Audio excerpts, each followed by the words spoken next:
हमारे व्यस्त जीवन में ईश्वर की आवाज। कुछ लोग पूछते हैं, धर्म ग्रंथ की गहराई में क्या है? धर्म ग्रंथ मुक्ति का मार्ग है, जिसमें ज्ञान है, प्रज्ञा है, साक्षी है, गवाही है। यही साक्षी और गवाही हमारे विश्वास को जिंदा करता है और ये साक्षी और गवाही अंतःदृष्टि का ज्ञान कराता है, जो साधारण अनुभव से 100 गुना ज्यादा है। आज सौल के मन परिवर्तन का पर्व है। सौल जो ईसा के अनुयायियों का अत्याचारी था, उसका हृदय परिवर्तन हुआ।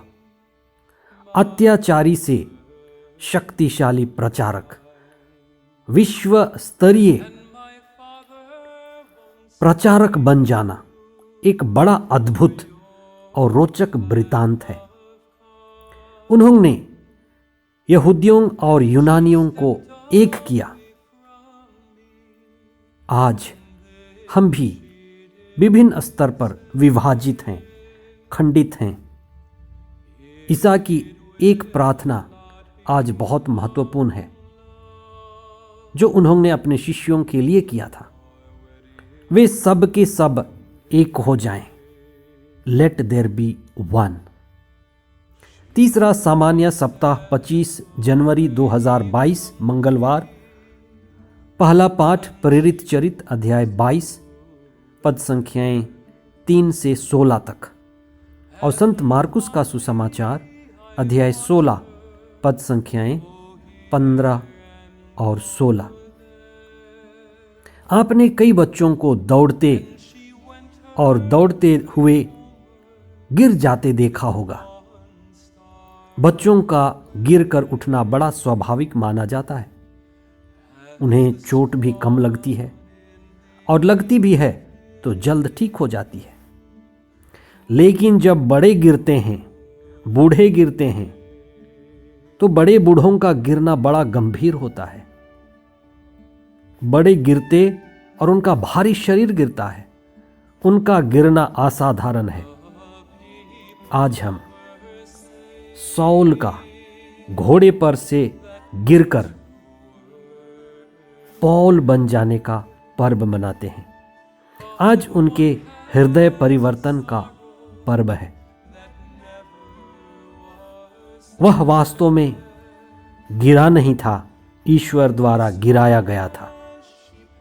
वह दमिश्क के रास्ते अपना घोड़ा सरपट दौड़ा रहा था। वह नए मसीही, जिसे नवीन पंथी लोग कहे जाते थे, उनको पकड़ पकड़ कर सताता था और जेल में डाल रहा था। वह वहां के अधिकारियों से चिट्ठी बनवाकर नवीन पंथी, नए मसीहियों पर अत्याचार करता था। वह स्वयं के बारे में कहता है कि वह यहूदी धर्म का उत्साही उपासक था। उत्साही यहां कट्टर,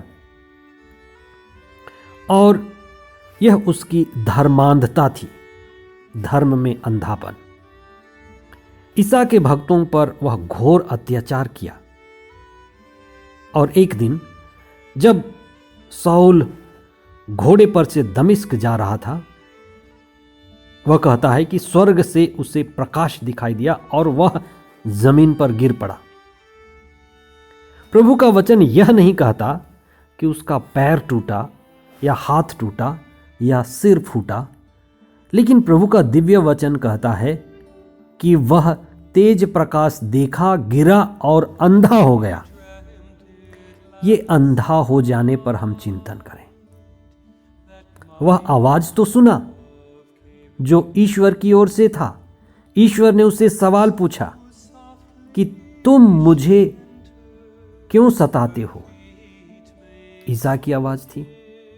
ईसा ने उससे कहा, तुम मुझ पर क्यों अत्याचार करते हो? उसका अंधा होना उसकी धर्मांधता का प्रतीक है। धर्मांध व्यक्ति देरी से या जल्दी लेकिन जरूर गिरता है। 3 दिन तक वह अंधा बना रहा, उसकी दृष्टि नहीं रह गई। ये 3 दिन उसके लिए बड़े आशीष और कृपा के दिन थे।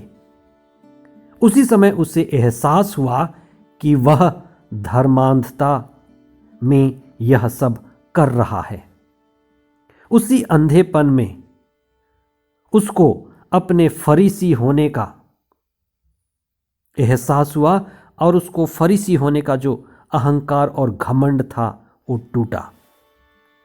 उसको अपने आप के बारे में, स्वयं के बारे में पता चला कि वह हिंसक है और अत्याचारी है।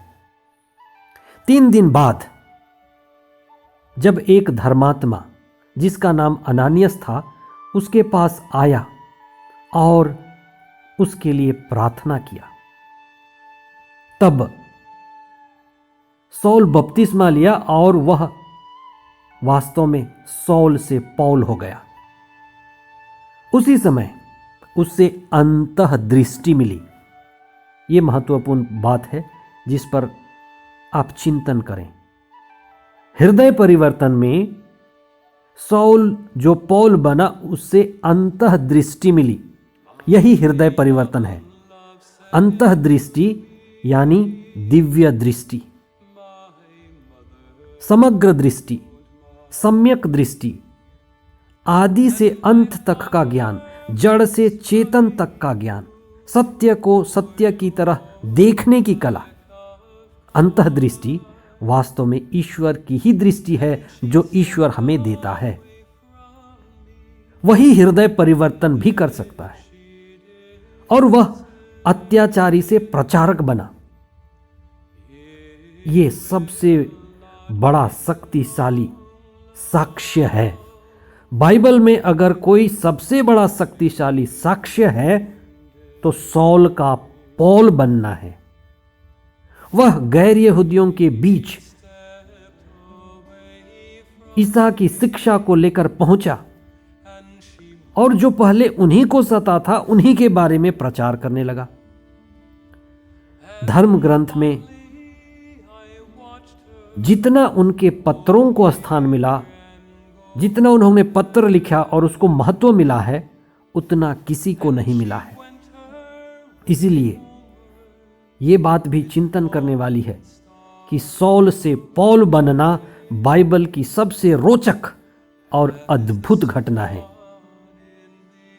पौलुस प्रारंभिक कलीसिया के सबसे मजबूत स्तंभ और ईसा के जीवंत साक्षी थे।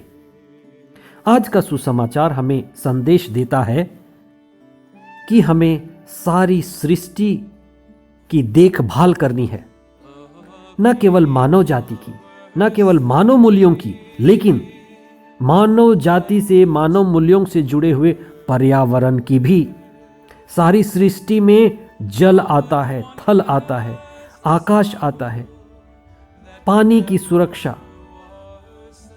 हवा, इन सभी की सुरक्षा और जिसकी जिम्मेदारी पूर्वक उसका उपयोग और संरक्षण हमारी जिम्मेदारी है।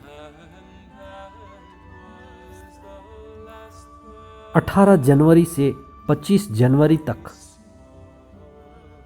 यूनिटी ऑक्टिव मनाया जाता है। मसीही एकता या एकजुटता होने का प्रयास। आइए हम विशेष प्रार्थना करें।